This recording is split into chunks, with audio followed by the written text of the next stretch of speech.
నిర్గమకాండము 7వ అధ్యాయము.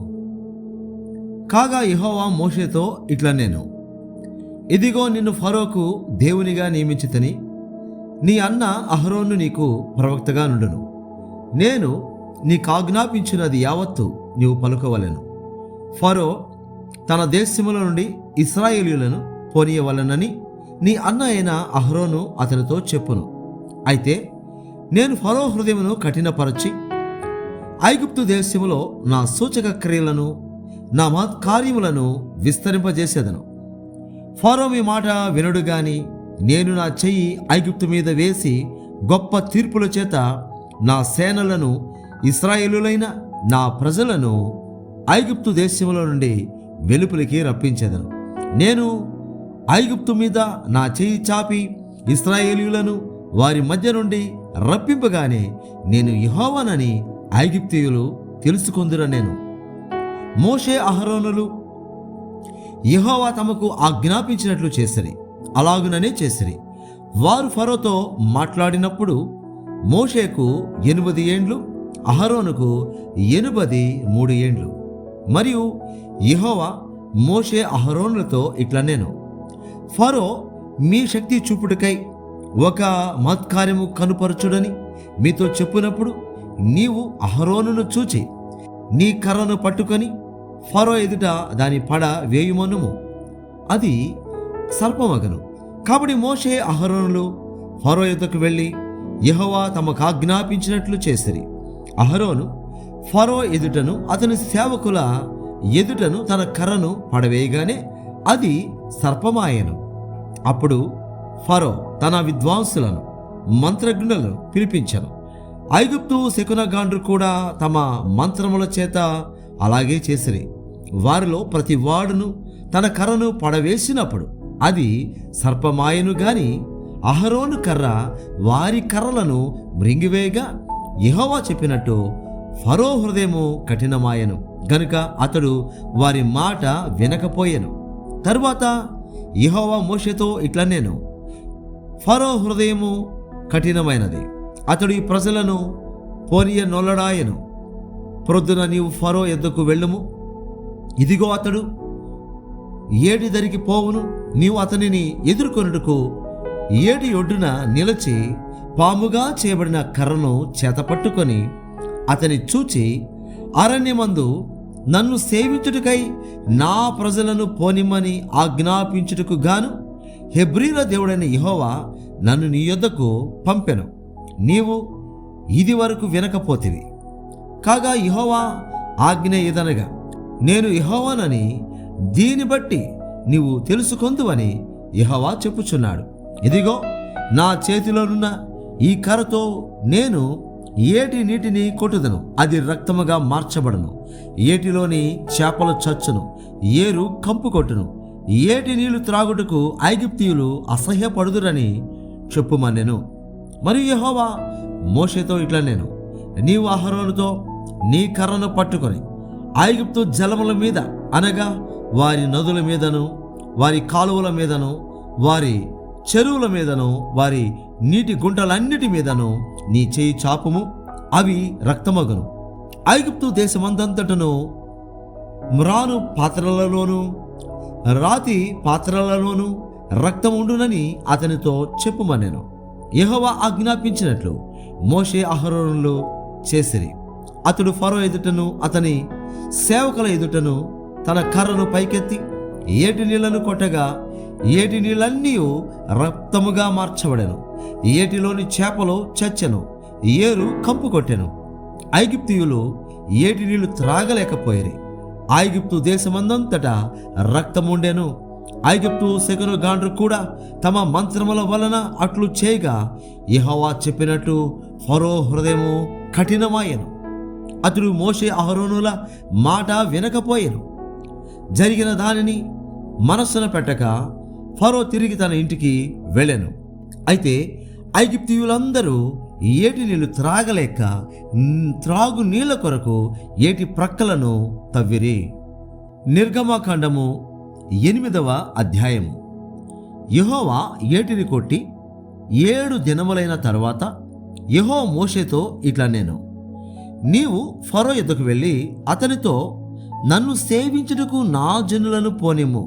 నీవు వారిని పోనీయనొల్లని ఎడల ఇదిగో నేను నీ పొలిమేరలన్నిటినీ కప్పల చేత బాధించెదను.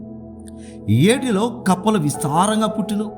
అవి నీ ఇంట, నీ పడక గదిలోనికి, నీ మంచం మీదకి, నీ సేవకుల ఇండ్లలోనికి, నీ జనుల మీదకి, నీ పొయ్యిలలోనికి, నీ పిండి పిసుకు తొట్లలోనికి ఎక్కి వచ్చును.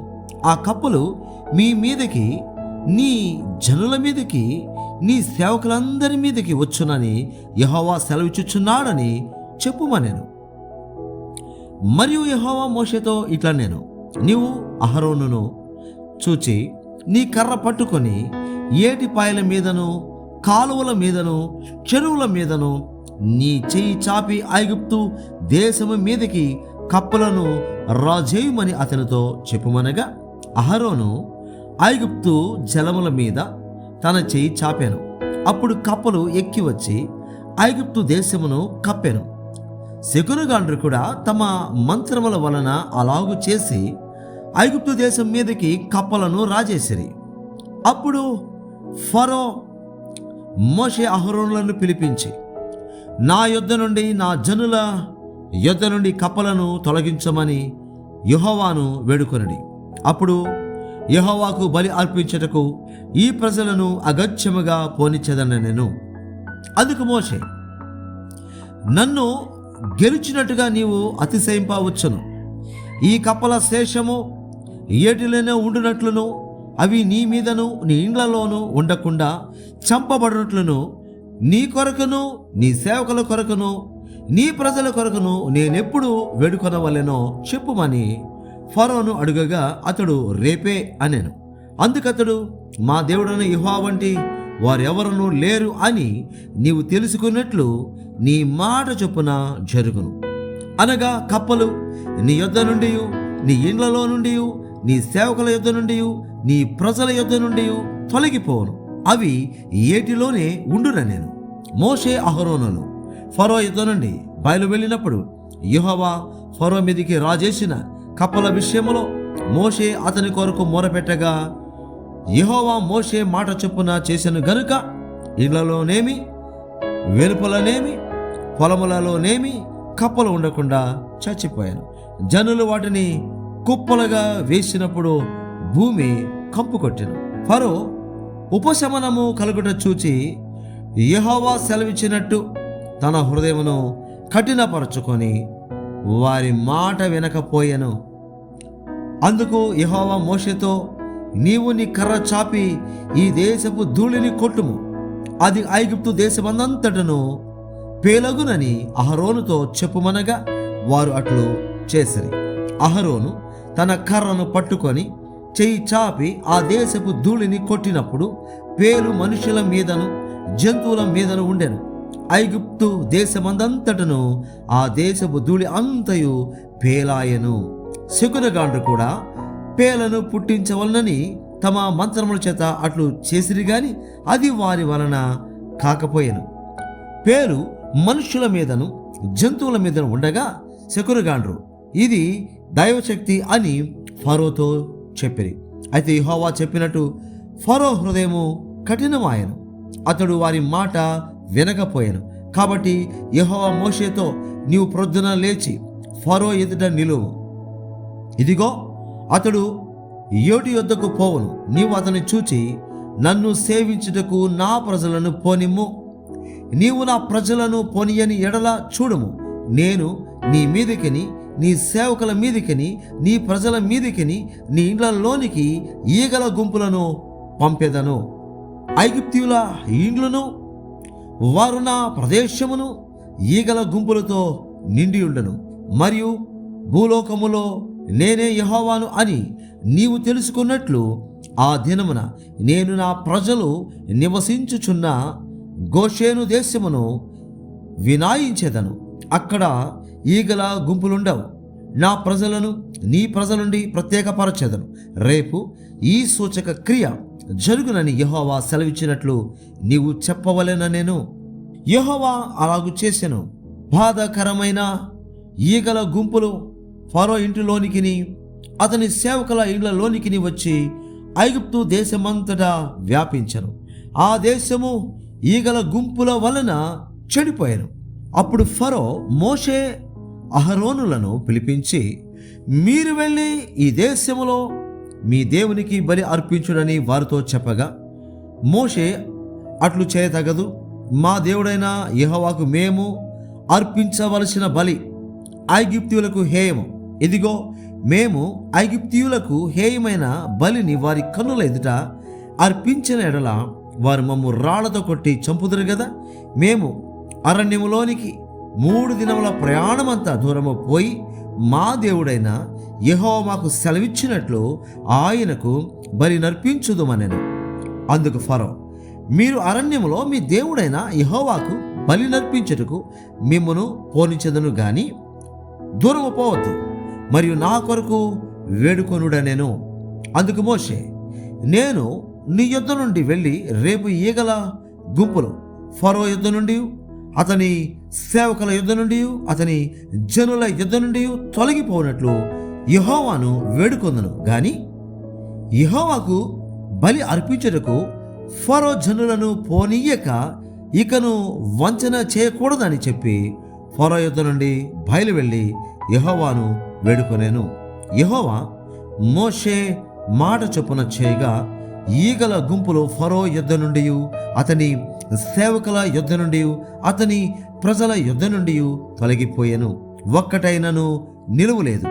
అయితే ఫరో ఆ సమయమున కూడా తన హృదయమును కఠినపరచుకొని జనులను పోనీయడాయెను.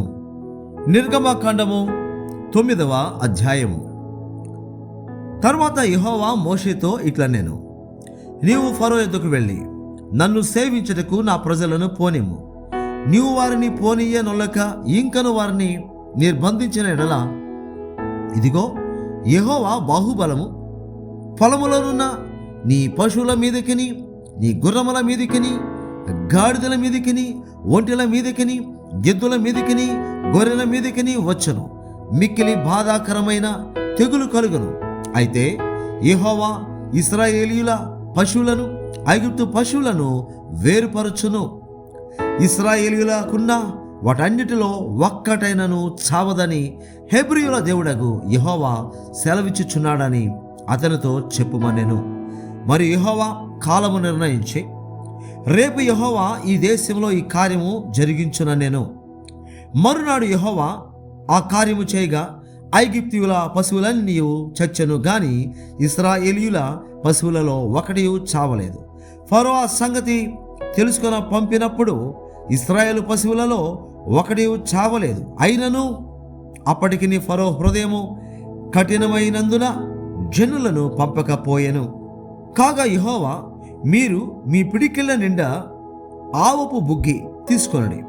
మోషే ఫరో కనుల ఎదుట ఆకాశము వైపు దాన్ని చల్లవలెను. అప్పుడు అది ఐగుప్తు దేశమంతటా సన్నపు ధూళి, ఐగుప్తు దేశమంతటా మనుషుల మీదను జంతువుల మీదను పొక్కు దద్దురులగునని మోషే అహరోనులతో చెప్పాను. కాబట్టి వారు ఆవపు బుగ్గి తీసుకొని వచ్చి ఫరో ఎదుట నిలిచిరి. మోషే ఆకాశం వైపు దాన్ని చల్లగానే అది మనుషులకును జంతువులకును పొక్కు దద్దురులాయను. దద్దురుల వలన శకునగాండ్రు మోషే ఎదుట నిలవలేకపోయిరి.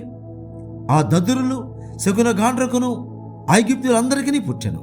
అయినను యెహోవా మోషేతో చెప్పినట్లు యెహోవా ఫరో హృదయమును కఠినపరచెను. అతడు వారి మాట వినకపోయెను.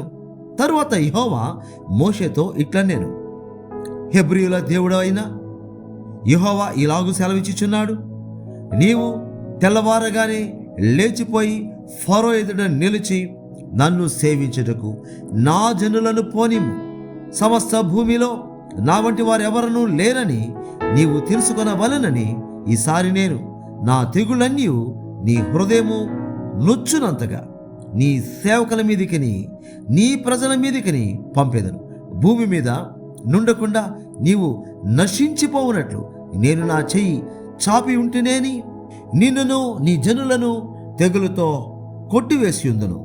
నా బలమును నీవు చూపునట్లును భూలోకమందంతటా నా నామమును ప్రచురము చేయనట్లును ఇందుకే నేను నిన్ను నియమించితిని. నీవు ఇంకా నా ప్రజలను పోనీయనొల్లక వారి మీద అతిశయపడుచున్నావు. ఇదిగో రేపు ఈ వేళకు నేను మిక్కిలి బాధాకరమైన వడగండ్లను కురిపించెదను. ఐగుప్తు రాజ్యము స్థాపించిన దినము మొదలుకొని ఇది వరకు అందులో అట్టి వడగండ్లు పడలేదు.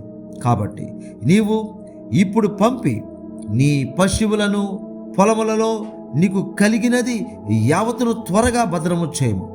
ఇంటికి రప్పింపబడక పొలములో ఉండు ప్రతి మనుష్యుని మీదను జంతువు మీదను వడగండ్లు కురియును.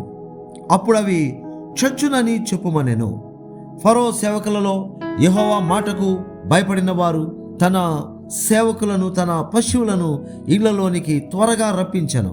అయితే యెహోవా మాట లక్ష్యపెట్టని వాడు తన పనివారిని తన పశువులను పొలములో ఉండనిచ్చాను. యెహోవా నీ చెయ్యి ఆకాశం వైపు చూపము. ఐగుప్తు దేశమందలి మనుషుల మీదను జంతువుల మీదను పొలముల కూరలన్నిటి మీదను వడగండ్లు ఐగుప్తు దేశమంతటా పడునని మోషేతో చెప్పాను. మోషే తన కర్రను ఆకాశం వైపు ఎత్తినప్పుడు యెహోవా ఉరుములను వడగండ్లను కలుగజేయగా పిడుగులు భూమి మీద పడుచుండెను. యెహోవా ఐగుప్తు దేశము మీద వడగండ్లు కురిపించెను. అలాగు వడగండ్లతో కలిసిన పిడుగులను బహుబలమైన వాయను. ఐగుప్తు దేశమంతటను అది రాజ్యమైనది మొదలుకొని ఎన్నడను అట్టివి కలుగలేదు. ఆ వడగండ్లు ఐగుప్తు దేశమందంతటా మనుషులనేమి జంతువులనేమి బయటనున్నది యావత్తును నశింపజేసెను. వడగండ్లు పొలంలోని ప్రతి కూరను చెడగొట్టెను, పొలంలోని ప్రతి చెట్టును విరగొట్టెను. అయితే ఇశ్రాయేలీయులున్న గోషేను దేశంలో మాత్రము వడగండ్లు పడలేదు. ఇది చూడగా ఫరో మోషే అహరోనులను పిలువనంపి, నేను ఈసారి పాపము చేసి ఉన్నాను. యెహోవా న్యాయవంతుడు, నేనును నా జనులను దుర్మార్గులము. ఇంత మటుకు చాలును. ఇకను బ్రహ్మాండమైన ఉరుములు వడగండ్లు రాకుండునట్లు యెహోవాను వేడుకొనుడి. మిమ్మును పోనిచ్చేదను, మిమ్మును ఇకను నిలుపనని వారితో చెప్పగా మోషే అతను చూచి, నేను ఈ పట్టణము నుండి బయలు వెళ్ళగానే నా చేతులు యెహోవా వైపు ఎత్తేదను. ఈ ఉరుములు మానును, ఈ వడగండ్లను ఇక మీదట పడవు. అందువల్ల భూమి యెహోవాదని నీకు తెలియబడును. అయినను నీవును నీ సేవకులను ఇకను దేవుడైన యెహోవాకు భయపడరని నాకు తెలిసి ఉన్నదన్నెను. అప్పుడు జనుప చెట్లు పువ్వులు పూసెను, యవల చేలు వెన్నులు వేసినవి గనుక జనుప యవల చేలును చెడగొట్టబడెను. గాని గోధుమలు మిరప మొలకలు ఎదగనందున అవి చెదరగొట్టబడలేదు. మోషే ఫరోను విడిచి ఆ పట్టణం నుండి బయలు వెళ్ళి యెహోవా వైపు తన చేతులు ఎత్తినప్పుడు ఆ యురుములను వడగండ్లను నిలిచిపోయెను. వర్షము భూమి మీద కురియుట మానెను. అయితే ఫరో వర్షమును వడగండ్లను ఉరుములను నిలిచిపోట చూచి అతడును అతని సేవకులను ఇంకా పాపము చేయొచ్చు తమ హృదయములను కఠినపరచుకొనిరి. యెహోవా మోషే ద్వారా పలికినట్లు ఫరో హృదయము కఠినమాయను. అతడు ఇశ్రాయేలీయులను పోనీయక పోయెను.